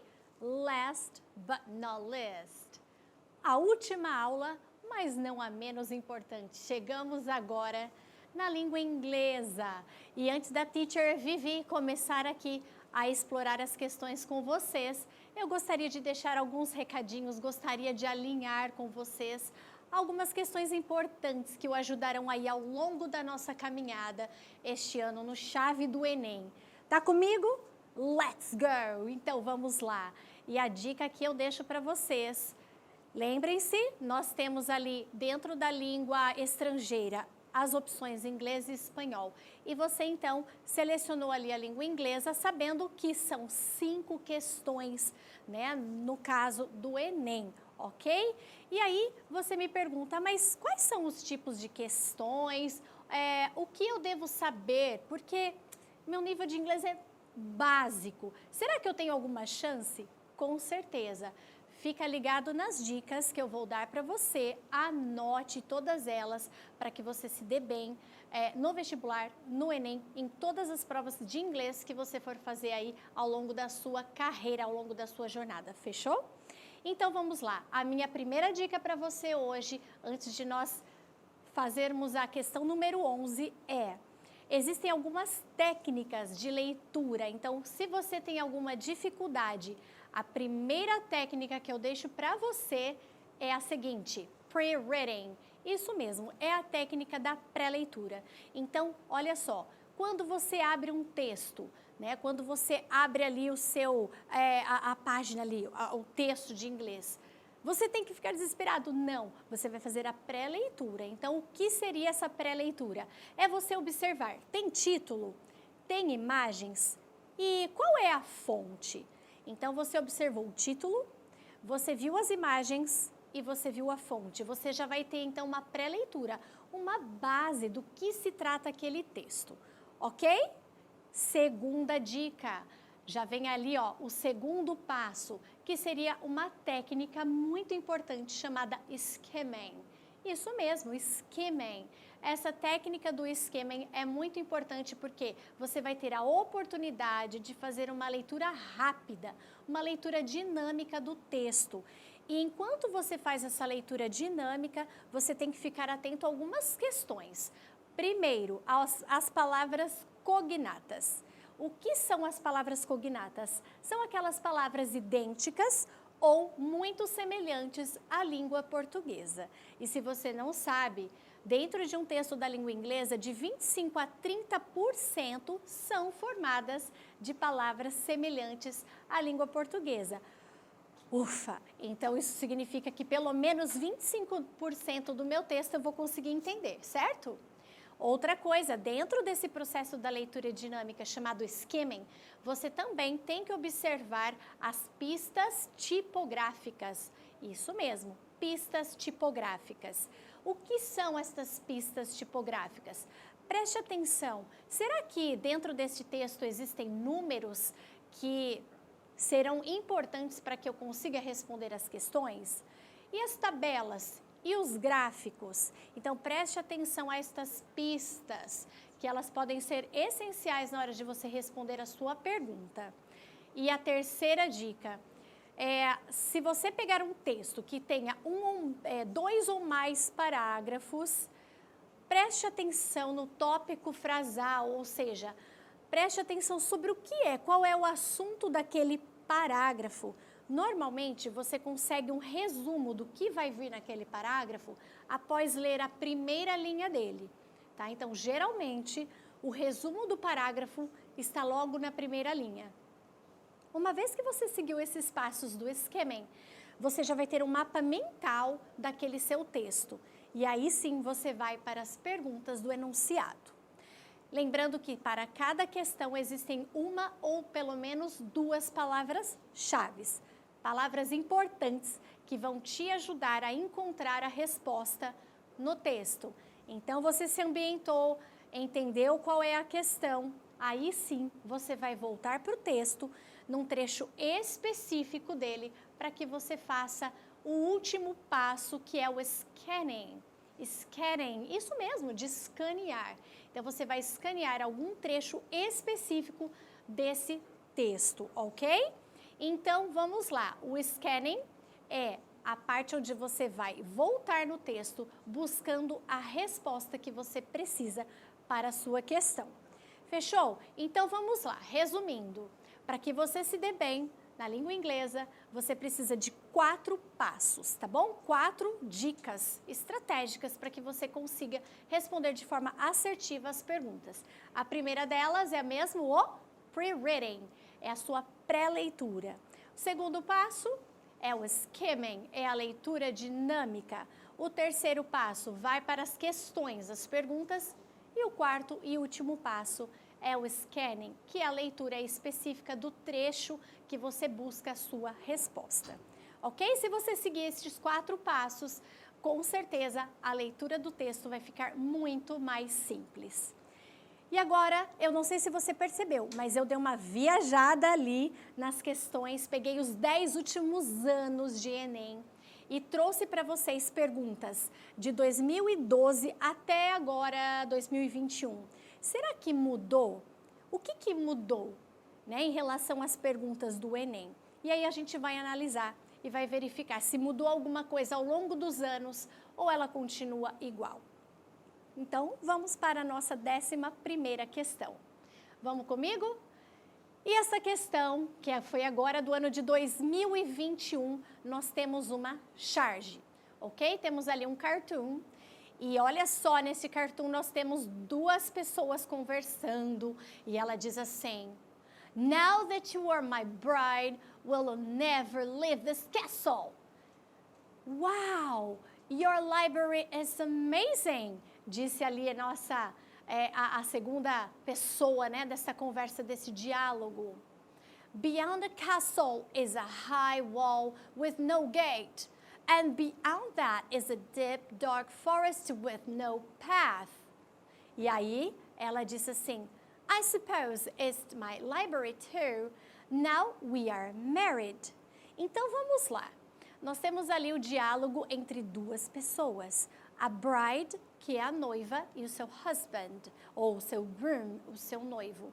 Então, pessoal, olha só, o que é importante você notar nesse diálogo? Que ali naquele momento, enquanto o noivo fala, né, ou ameaça, dizendo que agora que você é a minha noiva, você nunca mais deixará este castelo. Olha a resposta dela. Wow! Your library is amazing. A sua biblioteca é maravilhosa. Ela nem deu ouvidos a essa ameaça.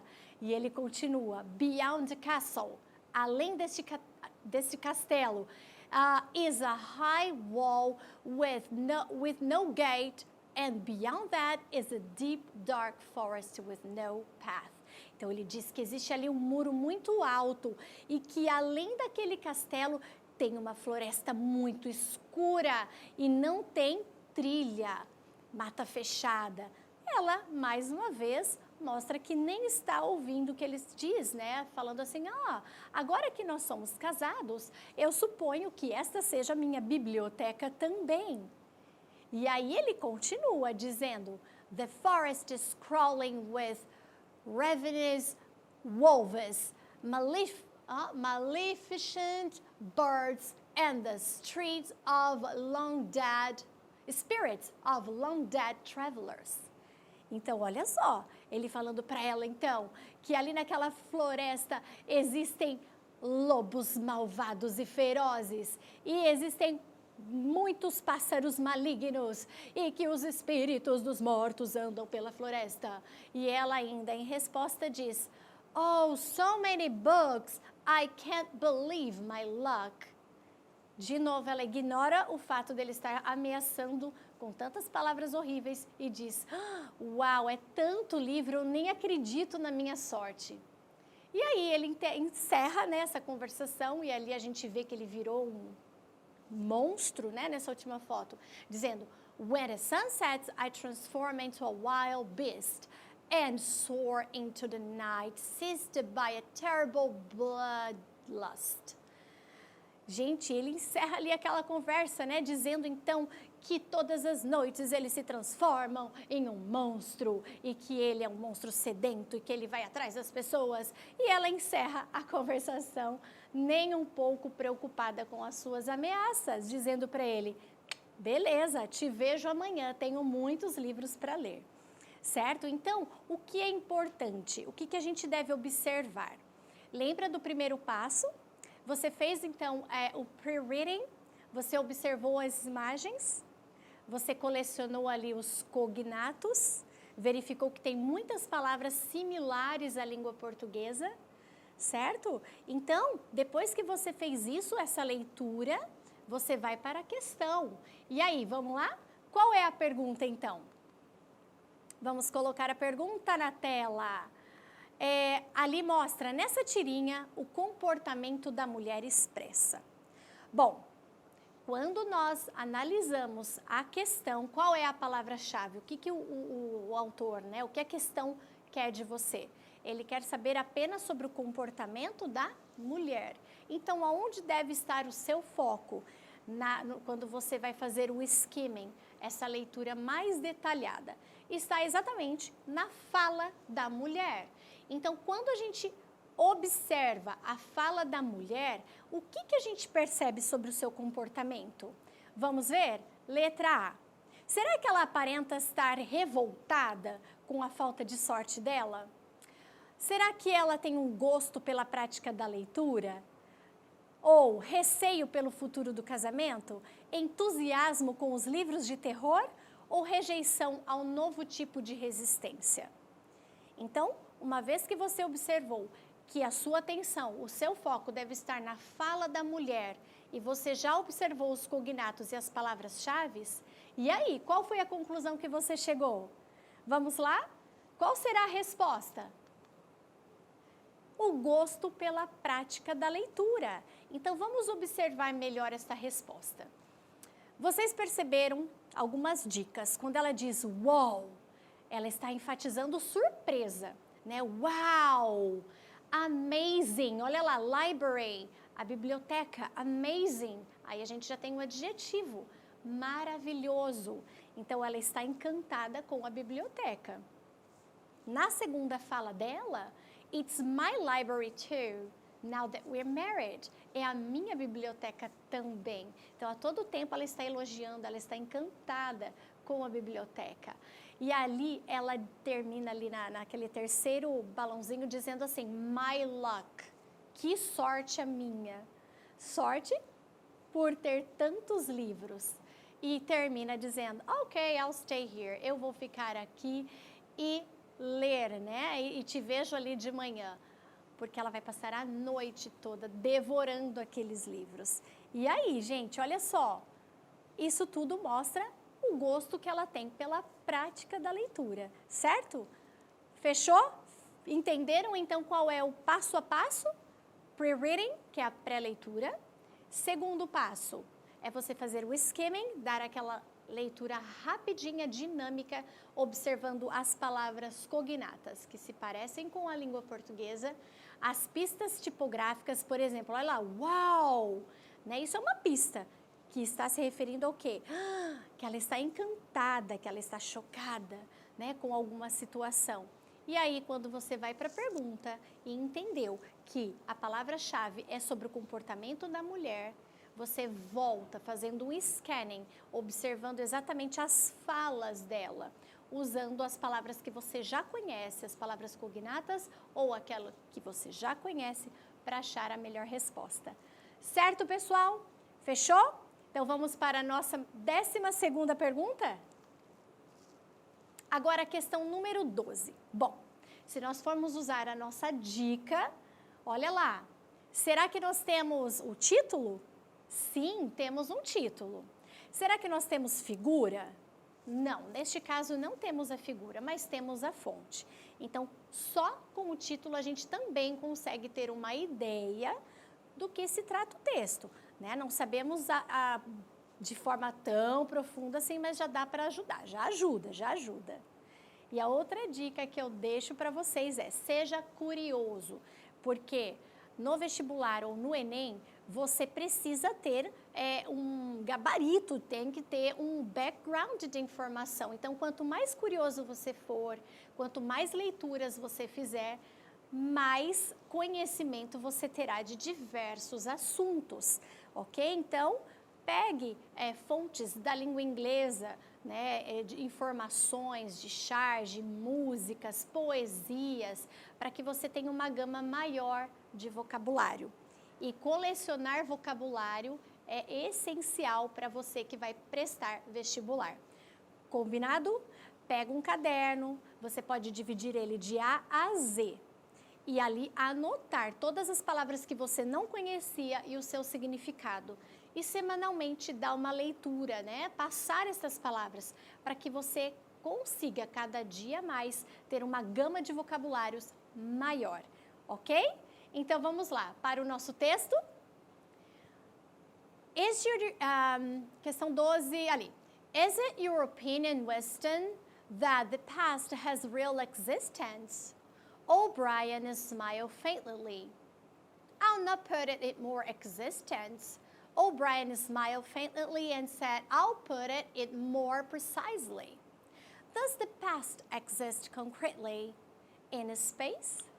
Is there somewhere or other place a world of solid objects where the past is still happening? Então, ali a gente está vendo o quê? Olha as dicas tipográficas. Nós temos observando ali vários questionamentos, né? Muitos pontos de interrogação. E ali ele continua, no. Then, where does the past exist, if at all? In records, it's written down in records. And in the mind, in human memories. In memory. Very well then, we, the party, control all records. And we control all memories. Then we control the past, do we not? Muito bem. Então, galera, o que a gente observa deste trecho, né, deste livro, ali do 1984, 1984?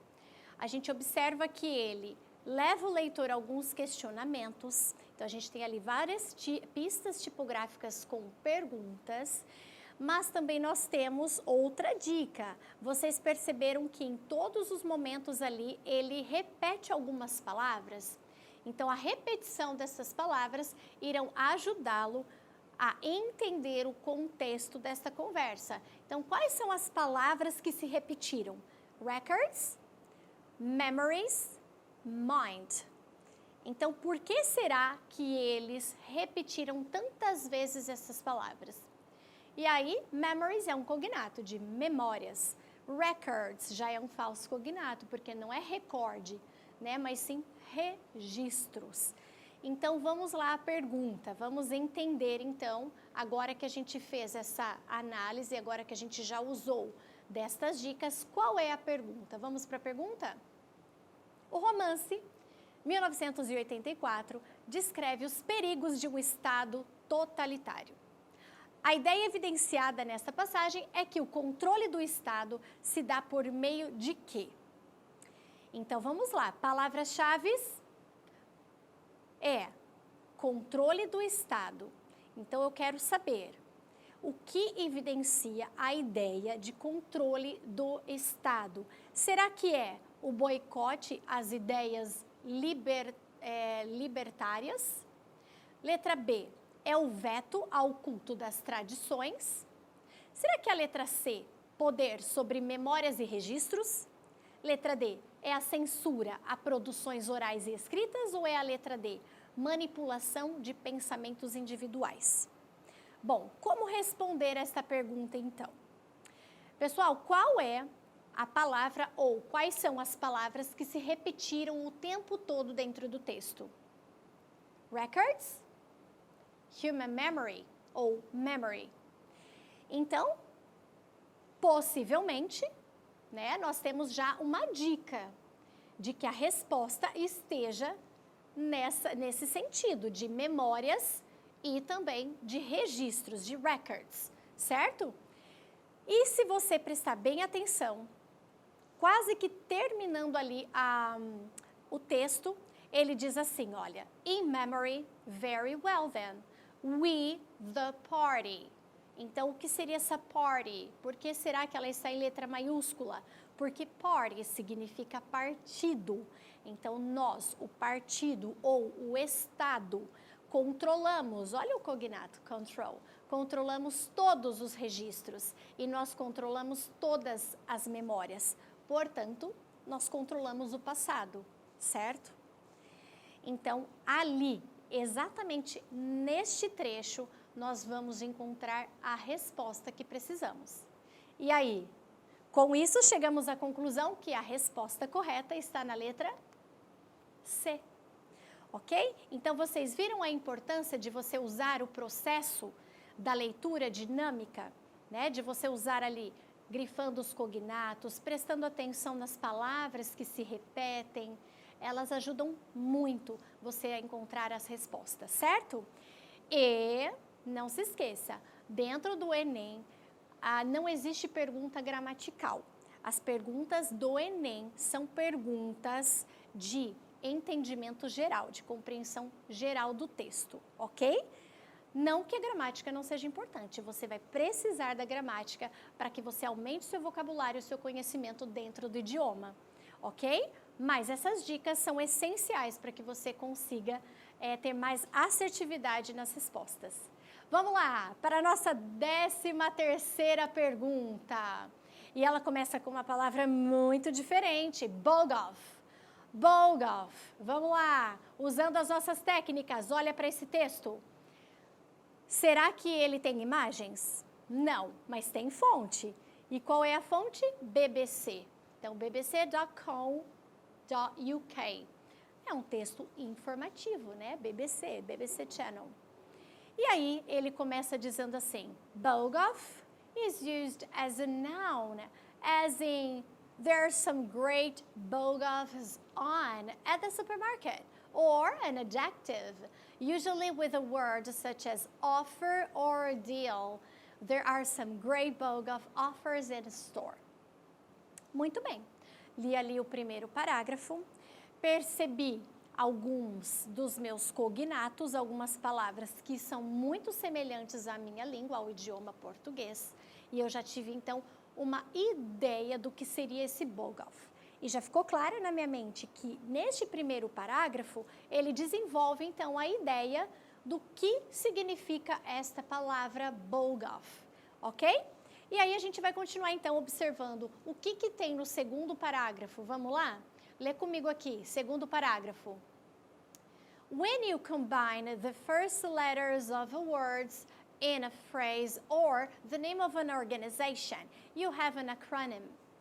Então, olha lá, combine, phrase, organization, acronym, são todos cognatos. Então, a gente já tem uma ideia que ele está falando que quando você combina as primeiras letras de uma palavra ou em uma frase, né, ou o nome de uma organização, você tem então o acrônimo. E aí ele desenvolve essa ideia e dá ali o exemplo do NATO, né, NATO, North Atlantic Treaty Organization. It's not pronounced N-A-T-O, we say NATO. Boghoff, when said out loud, is quite comical for a native speaker. E realmente, olha que palavra estranha, né? Boghoff. Boghoff parece que você está xingando alguém, Boghoff.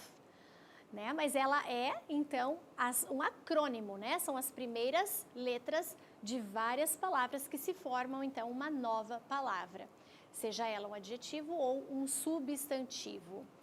E ali ele continua, no último parágrafo, dizendo assim, Boghoff is the best known of the supermarket marketing strategies. Então, ela é melhor conhecida como uma estratégia de marketing para os supermercados. The concept was the first imported from the USA during the 70s recession, when the food prices were very high. E ali ele conta a história de quando, né, essa palavra surgiu ali no recesso, né, que houve na década de 70 nos Estados Unidos. It came back into fashion in the late 90s, led by big supermarket chains trying to gain a competitive advantage over each other. E reforça, então, vocês viram ali, ó, 1990, outra pista tipográfica. Então, ele está agora contando a história dessa palavra, como ela surgiu, quando ela voltou de uma maneira mais fashion ali nos anos 90, dizendo que foi uma rede de supermercado que usou esse termo para chamar a atenção dos seus clientes ou para tentar ali uma certa competição com os seus concorrentes. Consumers were attracted by the idea that they could get something for nothing. Who could possibly say no? E termina dizendo que os consumidores were attracted, eles foram então atraídos pela ideia de que eles conseguiriam ter algo por quase nada, né? Quem em sã consciência poderia então dizer no a um Boghoff? Então, o que a gente percebe? Olha a quantidade de palavras similares ao português, então, os cognatos. Vocês viram que o primeiro parágrafo, ele dá, então, o termo, o que significa, e conclui no último parágrafo, desenvolvendo a mesma ideia, né? Enfatizando, então, o significado de Boghoff. E no desenvolvimento do texto, ali no segundo parágrafo em específico, ele conta um pouco da história deste termo. E qual é a pergunta? Considerando-se as informações do texto, a expressão Boghoff é usada para quê? Letra A, anunciar mercadorias em promoção. Letra B, pedir para uma pessoa se retirar. C, comprar produtos fora da moda. D, indicar recessão na economia. Ou E, chamar alguém em voz alta. Então, olha só, palavra-chave. Então, olha só a palavra-chave. O que ele quer saber? O que significa a expressão Boghoff? E ali naquele texto, aonde é que ele deu a explicação exata do que é um Boghoff? A gente vai, então, verificar que tanto no primeiro parágrafo quanto no último, ele dá exatamente o significado dessa expressão. E aí, qual será a resposta? Vamos lá? Você usou essa linha de raciocínio? Conseguiu? Vamos ver então, a resposta está na letra C. Opa, voltei aqui, gente. Espera aí. Ô, teacher. Letra A, né? Então, ele usa ali para anunciar mercadorias em promoção. Então, mercadorias em promoção, um BOGOF. Vocês viram ali que eu grifei aonde você encontraria essa resposta, certo? Ó, Great BOGOFs. Então, Great BOGOFs, grandes promoções, grandes oportunidades de negócios, ok? Então, vamos lá? Por enquanto, tudo tranquilo, galera? Vamos para a nossa 14ª questão. E vocês viram que eu peguei textos de gêneros diferentes, tá? Porque o Enem, ele explora vários gêneros textuais, ok? Então, vamos lá. Peguei trecho de livro, uma charge, né? Um comics, e agora um texto informativo. Vamos para o próximo? O que temos na nossa próxima questão? Na tela. Olha só, temos ali então we feedback. Usando as nossas técnicas, bate o olho, vamos lá. We feedback, do que se trata isso? Temos imagens, temos ali o título, About Global Feedback Calculator Blog. Temos ali uma pergunta, what is we feedback all about? Então, nós temos uma pergunta sobre do que se trata esse We Feedback. Então, é um site, é uma propaganda, né? O que será que é? E temos a fonte, wefeedback.org. Então, se é um org, é uma ONG, né? É tirado de uma ONG, de um site. E aí, a internet tem servido a diferentes interesses, ampliando muitas vezes o contato entre pessoas e instituições. Um exemplo disso é o site WeFeedback, no qual a internauta Kate Watts, que será que Kate Watts faz ou fez? Então, nós vamos ver ali, ó, My name is Katie Watts. I want to share a sushi platter. Sushi platter é um prato, né? Aquela prato grandão assim de sushi. I usually pay 20. Então, 20 bucks, ela paga normalmente ali 20 dólares, né? Pelo prato. E more servings will feed more children. Então, com esse dinheiro, quantas crianças ela está ajudando? 3 crianças, ok? Então, ela tem ali, if you share, you will feed 240 children. Olha quantas crianças eles já conseguiram ajudar, né? Através dessa ação. E aí, gente, o que será que Kate Watts fez ali? Qual é o exemplo que ela deixou? Letra A. Será que ela comprou comida em promoção? Ela inscreveu-se em um concurso? Fez doação para a caridade? Participou de pesquisa de opinião? Ou voluntariou-se para trabalho social? Nesse texto, né, você viu que já ficou muito mais fácil de responder sem ao menos ter que ler todo ele, porque as imagens falam por si só. Então, ele foi bem tranquilo de responder, certo? E aí, você colocou a letra C, fez doação para caridade, né? Então, só pelas imagens, né, nesse contexto, ficou muito mais fácil de você achar a resposta, ok? Preparado para a nossa última questão? Vamos lá? E a nossa última questão põe na tela a última questão. 5 ways pets can improve your health. Então, nós temos ali o título, certo? Já reconhece algumas dessas palavras usando os cognatos? Temos ali também a fonte. Olha lá a fonte, webmd.com. Não temos figuras, mas vamos lá. Vocês estão vendo ali algumas palavras que se repetem. Vamos fazer então o nosso skimming. Vamos fazer o nosso skimming. A pet is certainly a great friend. E pet é uma palavra, né, de origem inglesa, mas que a gente usa tanto na língua portuguesa. Mesmo que ela não seja um cognato, a maioria de nós já conhece o que é um pet, que é um animal doméstico, certo? Então, olha lá o número, 5 ways, 5 maneiras que os pets can improve your health, podem melhorar, olha lá, improve your health, a sua saúde. E ali ele começa então a colocar quais são os tipos, né, de pessoas e o pet ideal para você. Mas antes disso, vem comigo ali no primeiro parágrafo, continuando ali a nossa leitura. A pet is certainly a great friend after a difficult day. Pet owners quite literally feel the love. In fact, for nearly 25 years, research has shown that living with pets provides certain health benefits. Olha lá. Então, o que diz essas duas primeiras linhas? Né? Que, ó, por aproximadamente 25 anos, pesquisa tem mostrado que você ter um pet, ele provê certos benefícios à sua saúde. E a gente tem aqui vários cognatos que te ajudam a chegar a essa resposta, né? Pets help lower blood pressure and lessen anxiety.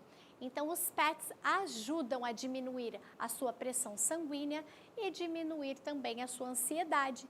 They boost our immunity. Eles aumentam a nossa imunidade. They can even help you get dates. E eles ajudam até mesmo você conseguir aí, quem sabe, um crush, um amor para a sua vida. E ele continua. Quando você faz ali o processo de skimming da leitura rápida, você está colecionando ali vocabulários para você então entender quais são os tipos de owners, ou seja, de donos, de tutores para o melhor pet. E eu vou para a pergunta. Vamos lá. Olha ali, que já vem até com a resposta, né? Vamos lá. Ao discutir sobre a influência de animais de estimação no bem-estar do ser humano, a autora, a fim de fortalecer os seus argumentos, utiliza palavras e expressões como research, a growing number of research e several studies. Vocês estão vendo que essas palavras, em sua maioria, são muito parecidas com o português? Então, por exemplo, ó, number, several, studies, então several, severos ou em grande número, né, de estudos. Então, o que revelam esses estudos? Palavra-chave para a pergunta, então, seria qual é o research, qual é o motivo, qual é a razão para que essa influência de animais de estimação esteja conectada, ligada ao seu bem-estar. E a gente encontra isso logo no primeiro parágrafo, certo? Aonde diz que, in fact, for nearly 25 years, research has shown that living with pets provides certain health benefits. Então, vocês viram as palavras-chave? Research e benefits, elas estão exatamente ali no primeiro parágrafo e isso facilita muito a busca pela resposta correta quando você vai fazer o seu scanning, né? A sua busca detalhada pela resposta. Certo, galerinha? É isso aí, nós chegamos ao final da nossa aula de hoje. Continue ligadinho conosco, porque a semana que vem nós teremos matemática. Prepara aí, galera, fique com a gente, ok? Espero tê-los ajudado e a gente se vê. Até mais!